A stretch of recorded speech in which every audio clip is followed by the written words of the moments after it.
Hold on.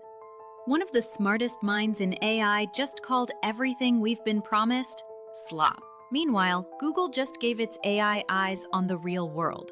And somewhere in a lab, researchers created something that shouldn't exist yet. AI malware that hacks computers on its own. This isn't the future, this is this week. Welcome back to the channel where we cut through the noise and show you what's actually happening in artificial intelligence. I'm not here to hype you up with fantasy predictions.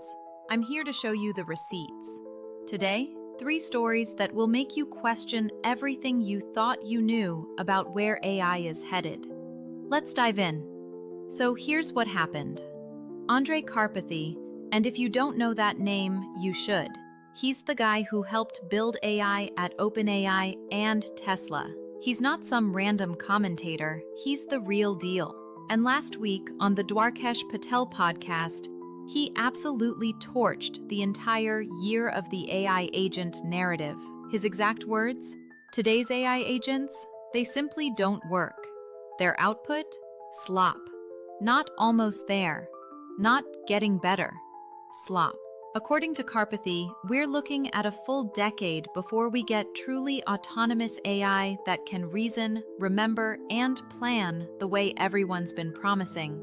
He even went after reinforcement learning, the technique powering ChatGPT, calling it terrible. His words, not mine. He said it only looks good because everything that came before it was worse. Now, Elon Musk couldn't resist jumping in. He challenged Karpathy on X to pit his skills against Grok 5. Karpathy's response? Nah, I'd rather collaborate with the model than fight it.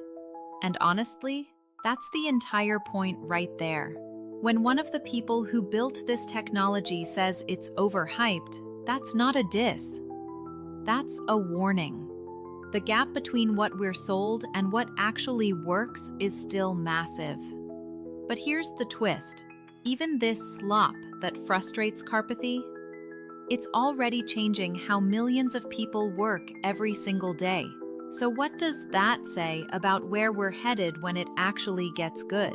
Okay, speaking of getting good, Google just did something that feels like science fiction, but it's live right now. They've plugged Gemini directly into Google Maps. It's called Live Map Grounding, and this is a game changer. Listen to what this actually means. Gemini now has access to data from over 250 million locations around the world. Business hours, reviews, GPS coordinates, venue capacity, all of it. Real time. You can ask it something like, find me the best sushi spot that's open near my hotel right now. And it doesn't guess. It doesn't hallucinate some fake restaurant. It gives you verified, real-world data. Developers can drop interactive map widgets straight into their apps, and Gemini automatically adds location awareness without any extra work. Now, it's not cheap, about $25 per 1,000 prompts. But that's not the point. The point is this. Google's real advantage isn't just search anymore. It's geography itself. This is AI stepping out of the chat box and into the physical world. It can see where you are. It knows what's around you. It understands context in a way that was impossible 6 months ago. And if you think that's wild, buckle up. Because the next story, it sounds like a Black Mirror episode. A security company called Dreadnode just built something terrifying. The first ever autonomous AI malware. Here's how it works. They took a small language model, Phi-3 Mini, and they run it locally on a computer. No cloud, no server, just sitting there on the machine. And this thing? It explores the system on its own, searches for vulnerabilities, and then writes real code to exploit them. In cybersecurity, they call this living off the land. That means the AI uses the computer's own tools to hack the computer. It's like giving the virus the keys to the pharmacy. And the worst part? It worked. This isn't theoretical anymore. This prototype proved that fully autonomous AI hacking is possible. Right now, it's limited to high-end PCs and the new Copilot Plus laptops.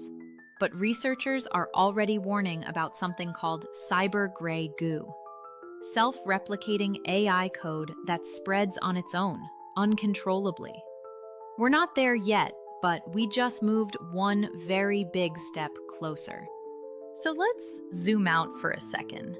This week, we saw three faces of AI. Skepticism, from someone who knows better than almost anyone. Innovation, turning AI into something that understands the real world. And danger, showing us just how thin the line is between tool and threat. AI isn't slowing down.